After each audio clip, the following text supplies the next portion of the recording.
자, 파이드로스가 내가 먼저 말해보겠다라고 하면서 나섭니다. 그래서 이제 붉은 글씨로 써놓은 게 이제 이 말하자면 직접 한 이야기를 제가 갖고 온 겁니다. 그러던 처음에 이런 말 하죠. 에로스는 뭐냐? 신인간들과 신들 사이에서 위대하고 놀라운 신이며 그것은 다른 많은 방식으로도 그렇지만 특히나 그 기원에 있어서 에로스가 어떻게 생겨났나는 기원에 있어서 그렇다라고 이야기합니다. 그러면서 재밌는 이야기를 해요. 에로스에게는 부모가 없다네 이랍니다. 부모가 없다.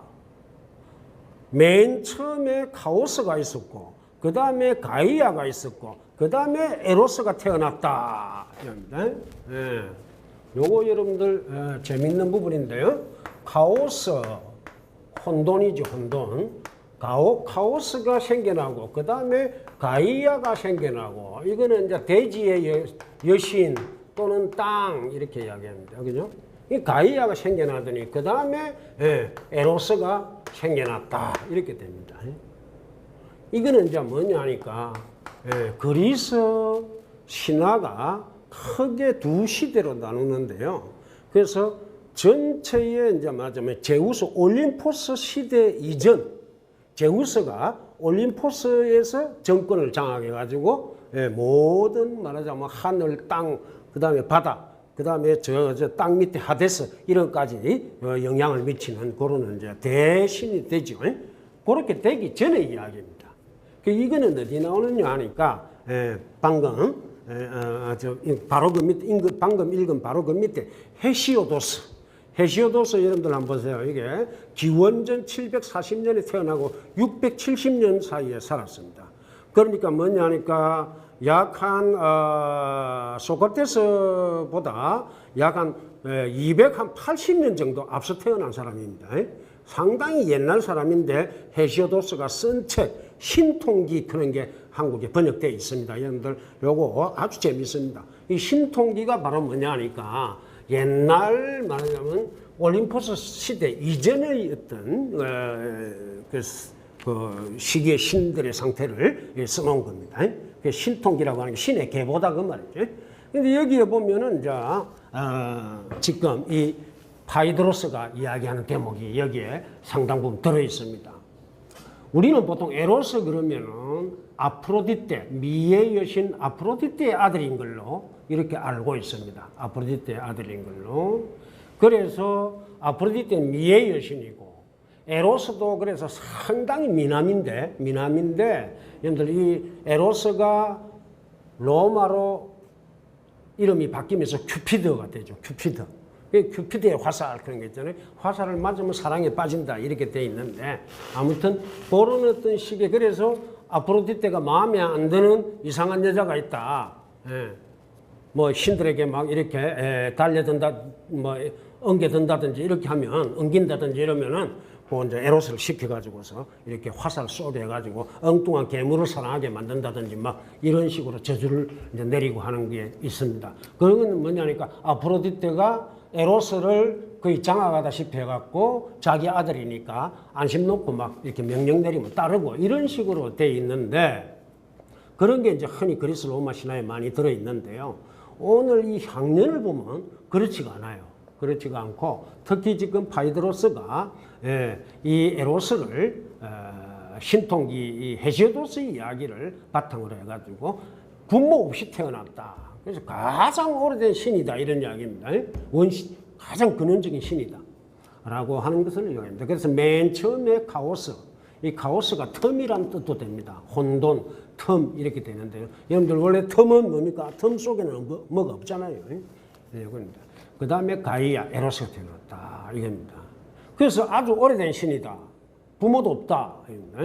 그러니까 찬양받을 만한 놀라운 신이다라고 하는 게 됩니다. 그래놓고서는 그 밑에 또 빨간 글씨로 되어 있는 거 봅니다.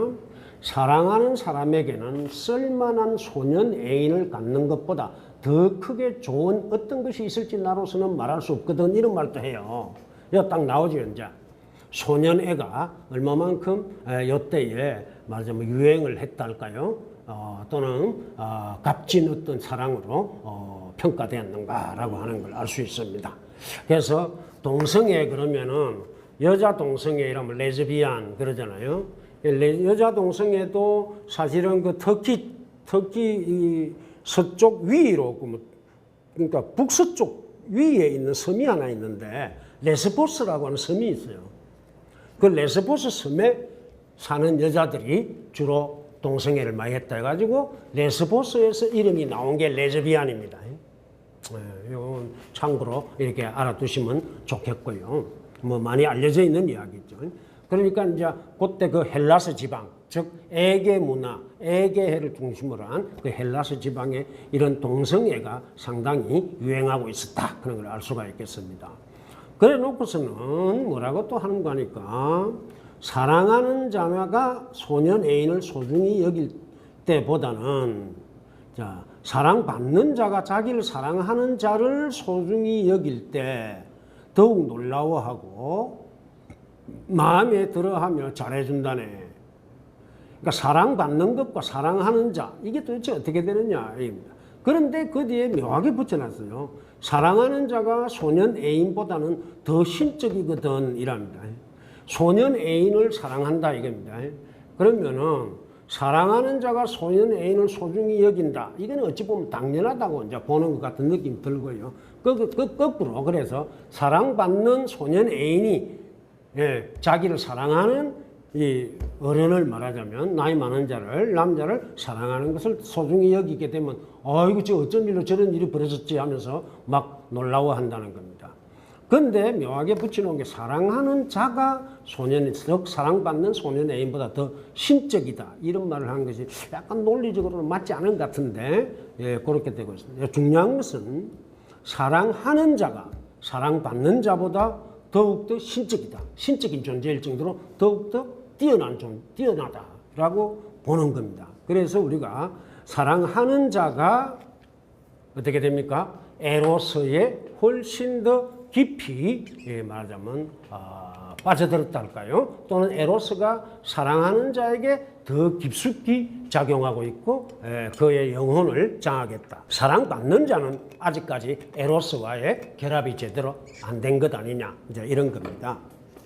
그래서 우리는 보통 이런 거꾸로 생각을 하는 게 있죠. 누가 나를 사랑하면 뭡니까? 그 사람이 나보다 열등하다 이렇게 생각하는 게 있습니다.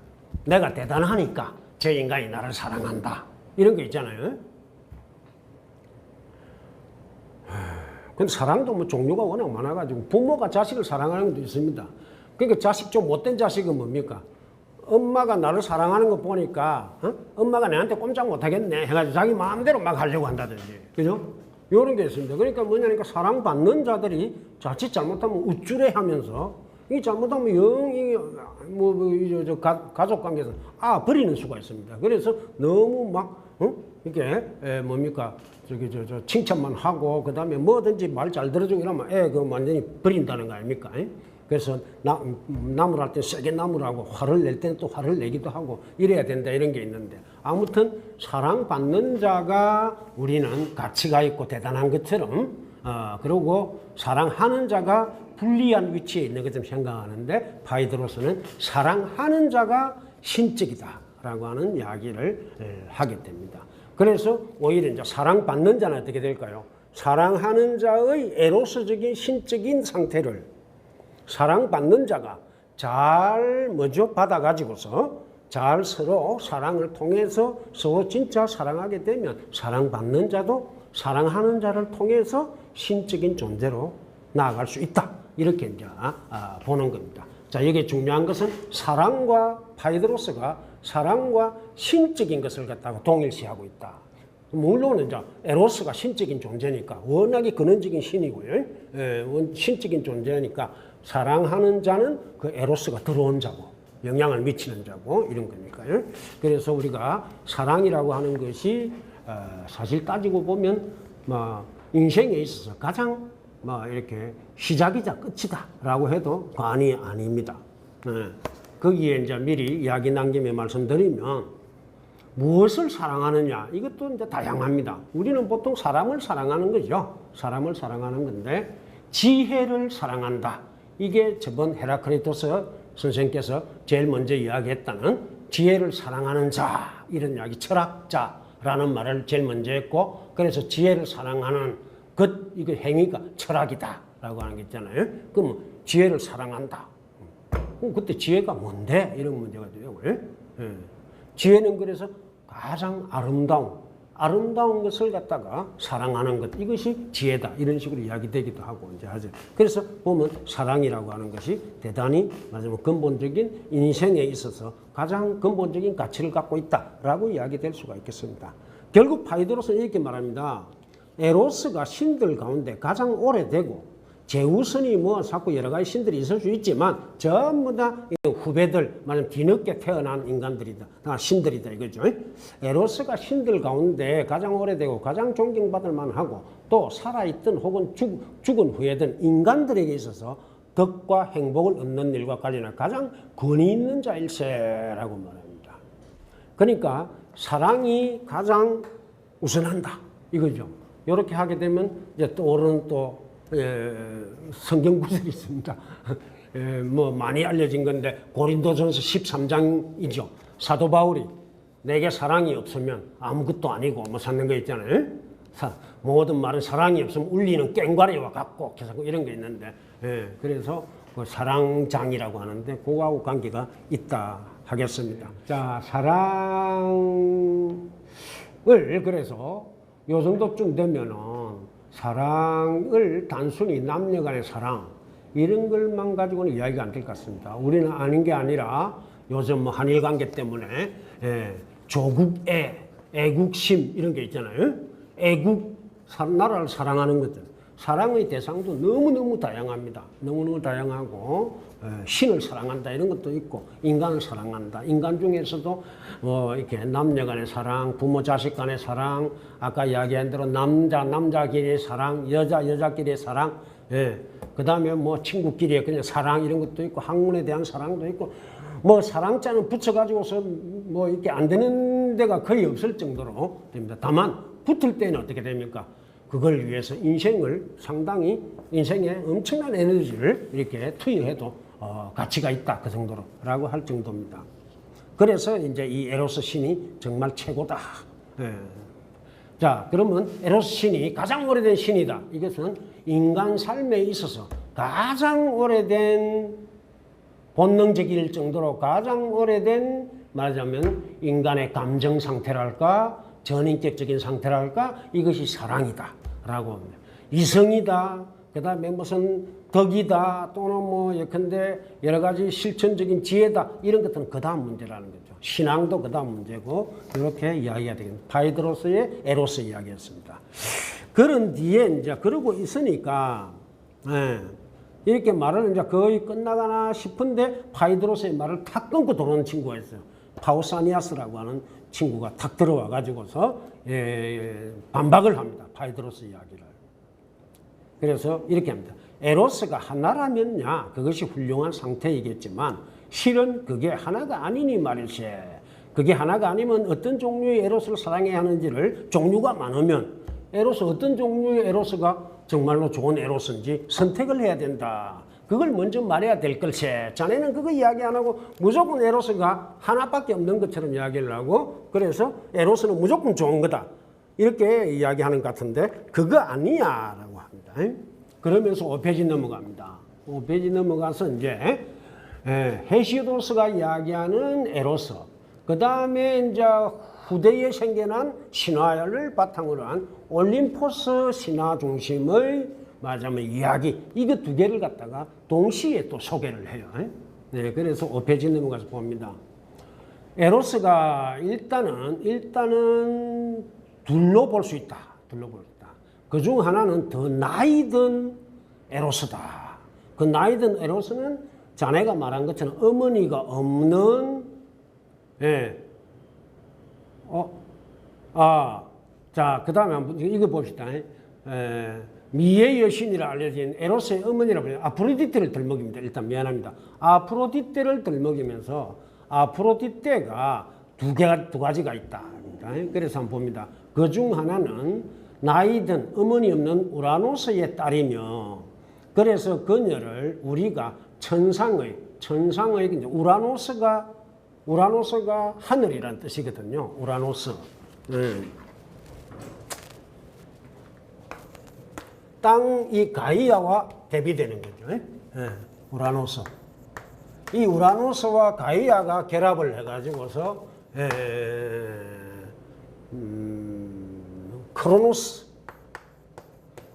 크로노스가 이게 뭐 시간 비슷한 건데 크로노스의 아들이 제우스죠.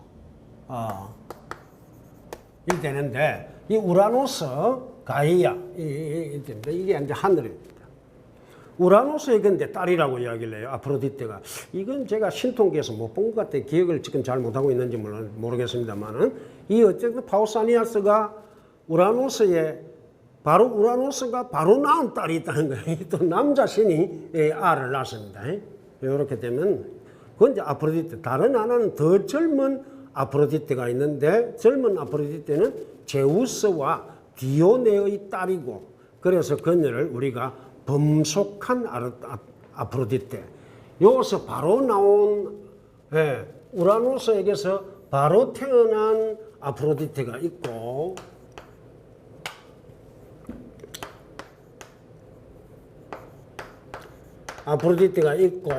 그 다음에 제우스하고 디오네 이렇게 되겠죠. 디오네하고 결합을 해서 나온 또 아프로디테가 있다. 이것은 천상에서 어머니 없이 태어났기 때문에 순수한 어떤 신적 아프로디테고 이것은 이 아프로디테는 이 디오네가 틀리면 인간입니다. 인간하고 이거는 이제 범속한 속된 그런 어떤 아프로디테다 이 이야기를 먼저 합니다. 그러니까 아프로디테하고 늘 돌아다니는 같이 붙어 다니는 에로스도 두 가지로 볼 수 있는 것 아니냐. 그래서 이쪽 범속한 아프로디테, 제우스의 딸인 아프로디테하고 같이 노는 에로스는 범속한 에로스고, 범속한 속된 에로스고, 그 다음에 이제 뭐냐니까 다른 하나는 천상의 에로스. 이 천상의 신적인 천상의 아프로디테하고 같이 다니는 에로스는 말하자면 이 천상 우라니아, 천상의 에로스다라고 이야기를 합니다. 이런 이야기를 하면서 그래서 사랑도 크게 두 가지로 나눌 수 있다. 천상의 수준 높은 사랑이 있는가 하면 수준 이하의 지상의 사랑이 있다 이렇게 됩니다. 도대체 이게 어떻게 가지고 뭘 가지고 이렇게 구분을 할까 이런 생각을 이제 하는데요. 해보는데 그 밑에 인용문 봅니다. 범속하는 게 말하면 범속의라 해봅니다. 지상의 범속의 아프로디테 속하는 에로스는 보잘것없는 사람들이 사랑하는 그런 사랑이지 보잘것없는 사람들 도대체 누굴까? 이런 사람들은 그 어디가 조금 이상합니다. 우선 소년들을 사랑하는 것 못지않게 여인들을 사랑한다. 주로 요때는 여러분들 우리 또 여자 선생님한테 미안한데 여성분들에게는 요때 그리스 아테네 시절에는 여성은 인간 취급을 못 받았습니다. 여성은. 그래서 아테네 시민이라면 여자는 빠져버립니다. 여자 노예 아이는 빠집니다. 그래서 성인 자유민 남자만 시민에 속합니다. 그러니까 여자를 사랑한다 이거는 속된 것이다 이렇게 이야기 좀 되고 있는데요. 소년을 사랑하면 그럴듯하고 말하자면 신성한 것이고 여자를 사랑하면 속된 것이고 이렇게 이제 보고 있는 거예요. 참 묘한 이야기입니다. 그러면은 도대체 뭘까? 여자와의 사랑은 그럼 과연 어떤 걸까? 자식을 낳기 위해서만 하는 그런 사랑일까? 이런 생각을 해보기도 합니다. 그 당시에 물론 이 매춘녀들도 늘 있었고 하는 게 있습니다. 로마 시대 때도 매춘이 공식화돼 가지고 뭐 국가에서 공식한 매음굴도 있고 그랬거든요. 자, 한번 봅니다. 이런 사람들은 우선 소녀들 사랑 못지않게 여인들을 사랑하고 또한 자기들이 사랑하는 자들의 영혼보다 몸을 더 사랑하고 자 여자, 몸 이런 것이 한통속이 되어 있습니다. 그래서 이쪽에는 영혼, 소년, 이게 이제 이렇게 대비가 되고 있습니다. 그죠? 게다가 일, 성행이 특히 오르가즘이라고 되어 있는데요. 일을 치르는 데만 혈안이 되어 아름답게 하느냐 그렇지 않느냐에는 신경을 쓰지 않는다. 사랑을 하되 아름다운 방식으로 사랑을 하느냐 아름답지 않게 사랑하느냐 요건 전혀 신경 안 쓰고 어쨌든 성적 쾌락만 누리려고 덤벼든다. 이제 성적 쾌락 요게 중심이 되고 여기는 뭐냐 하니까 아름다움. 그러면 영혼의 아름다움, 몸의 성적 쾌락 뭐 이런 식으로 이야기가 되고 있습니다. 이분법적인 걸 파우사니아스가 이야기한다 할 수 있습니다. 그러면서 또 봅니다. 반면에 다른 한 에로스는 우선 여성을 나눠 갖지 않고 남성만 나눠 갖는다. 나눠 갖는다. 이게 또 뭔지 좀 알아봐야 되는데요. 자, 여기 또 이제 남성, 아까 소년 그러던 이제 남성이 나왔죠. 남성을 중시하고. 그리고 이게 바로 소년들에 대한 사랑이지, 그죠? 하고. 나눠 갖는다라고 하는 것은 뭐 이렇게 내 애인이 되니 한번 자라, 놀아라. 이런 것은 아닐 것 같아요. 또 더 나이 들었기에 방자함이 나이 들었기에 크는 거는 뭐냐니까 아프로디테가 옛날 아프로디테 이게 훨씬 더 나이 많은 아프로디테고 이건 젊은 아프로디테 이런 겁니다. 그래서 아프로디테를 요 나이 많은 아프로디테하고 같이 하는 에로스는 나이가 많은 에로스고 천상의 에로스는 나이가 많다 이거죠. 그래서 뭐냐니까 또 나이들이 방자함이라고는 조금 더 안 가진 천상의 아프로디테에 속한 에로스라네. 그러니까 아프로디테에 에로스가 속한다 이거는 기본으로 이야기를 하고 있습니다. 자, 그래서 이런 이분법적인 어떤 뭔가가 딱 있는데요.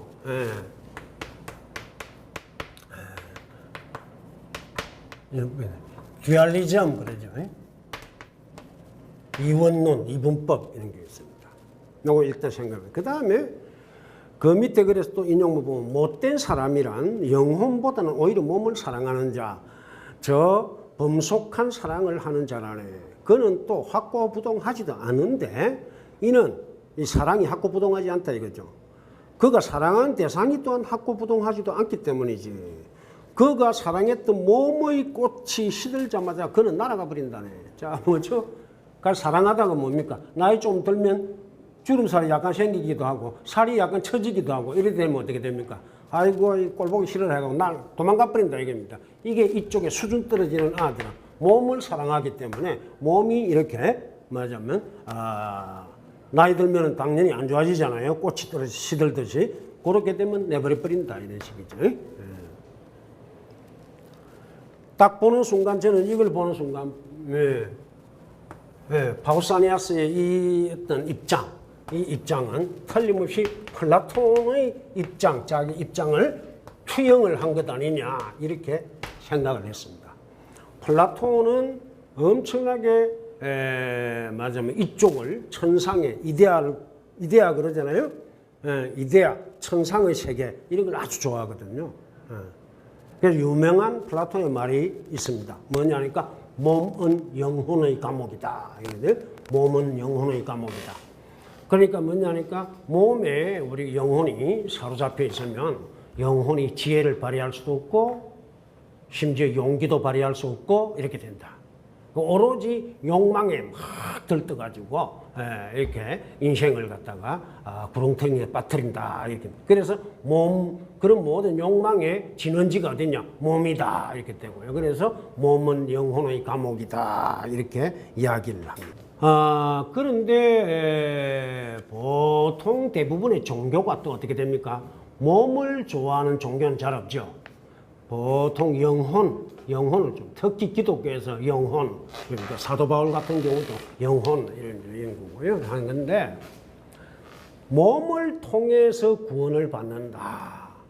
영혼을 정결하게 해서 구원을 받는다. 이 두 가지가 있을 수 있는데 역사적으로 몸을 통해서 구원을 받는다. 운운하다가는 무조건 억압받거나 마녀거나 이렇게 막 되는 거예요. 그래서 그쪽 계통은 주로 몸을 통해서 뭐 한다 그런 것은 밀교 형태로 내려옵니다. 밀교 형태로.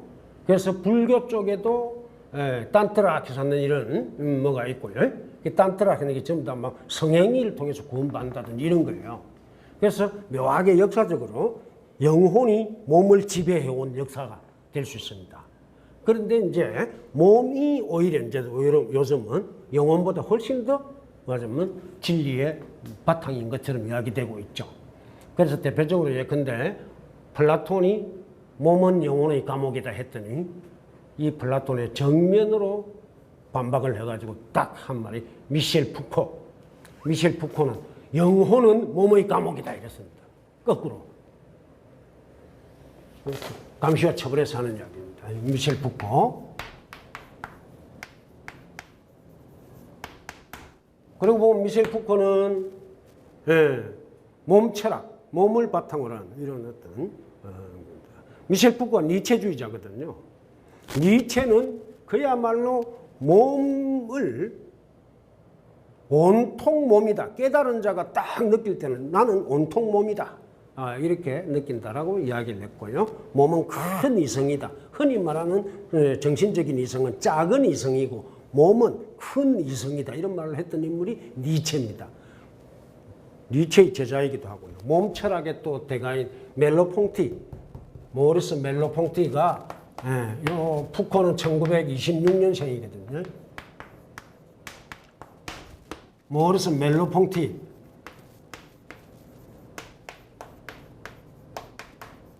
멜로퐁티는 이렇게 살아난 인물인데요. 이 멜로퐁티의 미셸 푸코 고등학교 다닐 때, 고등학교 때에 멜로퐁티 선생이 말하자면 자기 고등학교 교수였습니다. 고등학교 때 선생이었습니다. 이제 영향을 좀 줬다 이렇게 볼 수도 있고요. 그래서 몸과 영혼의 대결 이게 있는데 파우사니아스에게서 완전히 영혼 쪽으로 가게 됩니다. 그러면 이제 소년을 사랑한다, 남자를 사랑한다. 이것은 이렇게 추정을 해보면 몸을 사랑하는 것이 아니고 남성과 소년의 몸을 사랑했다 이렇게 보기보다는 영혼을 사랑했다라고 이야기가 될 수 있습니다. 그러니까 소년의 동성애 그런 것이 영혼 중심의 어떤 영혼을 주고받는. 그러니까 갑자기 또 옛날에 뭐 X 언니 찾는 거 있었거든요. X 언니라고 여자 여학생들 사이에 고등학교 여학생들 사이에서 X 언니 찾는 게 있었어요. 이게 뭐냐니까 은근히 이제 둘이서 동성애 비슷한 게 하는데 육체적인 동성애가 아니고 완전 정신적인 교감 이런 걸 잘하는 게 X 언니 이런 말이 있었어요. 그거 또 생각이 갑자기 나네요. 자, 이런 식으로 이제 어쨌든 이분법적인 이게 있습니다. 그 다음에 6페이지 넘어가서 결국은 그러니까 이 파우사니아스는 이 소년 사랑을 갖다가 상당히 높이면서 하는 이야기입니다. 소년 사랑에 관한 법과 지혜 사랑 그리고 또 다른 덕에 관한 법 이런 것들이 같은 곳에서 함께 만나야 된다. 같은 차원의 것들이다 이거죠. 지혜, 소년 사랑, 그 다음에 덕 이런 것들이 같은 어떤 수준에 논다. 요게 이제 그래서 묘하게도 사랑을 끌어들이되 소년 사랑, 남자 사랑 이런 걸 갖다가 남자가 남자를 사랑하는 것 그래야만 몸에 탐닉하지 않고 영혼 중심의 지혜 사랑으로 나아갈 수 있고 그것이 이제 덕스러운 행동으로 나아갈 수 있어야 된다라고 보는 겁니다.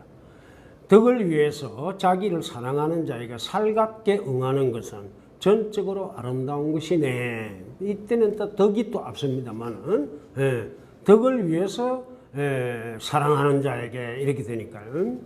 이 에로스는 천상의 여신에 속한 천상의 에로스요. 이때 천상의 여신은 아프로디테고 천상의 에로스 역할 때 에로스는 남자 신이니까요. 그 천상의 아프로디테에 속한 그건 천상의 에로스요. 국가에게도 개인들에게도 아주 값진 에로스네. 그 외에 다른 에로스들은 모두 범속의 여신 제우스와 디온의 사이에 태어난 그런 아프로디테 여신에 속한 것들이다라는 식으로 말을 합니다. 자, 아무튼 여기에서 사랑이라고 하는 것을 흔히 말하는 플라토닉 러브 그런 거, 예, 정신적인 사랑, 그래갖고 이성적인 사랑 이런 것을 이 파우사니아스가 대변하고 있는 것 같은 느낌을 준다라고 하는 겁니다. 이렇게 이야기될 수도 있겠다라고 하는 겁니다. 이 플라톤이 대화편을 끌어가는 방식이 진짜 멋있는 게요. 예, 반박, 어떤 누가 주장을 하면 그것도 또 맞는 말인 것 같고, 또 누가 또 반박을 하면 또 그거하고 반대되는 말을 하는데도 꼭 맞는 말인 것 같고, 이런 식으로 자꾸 느낌이 오도록 아주 기묘하게 잘 짜놨습니다.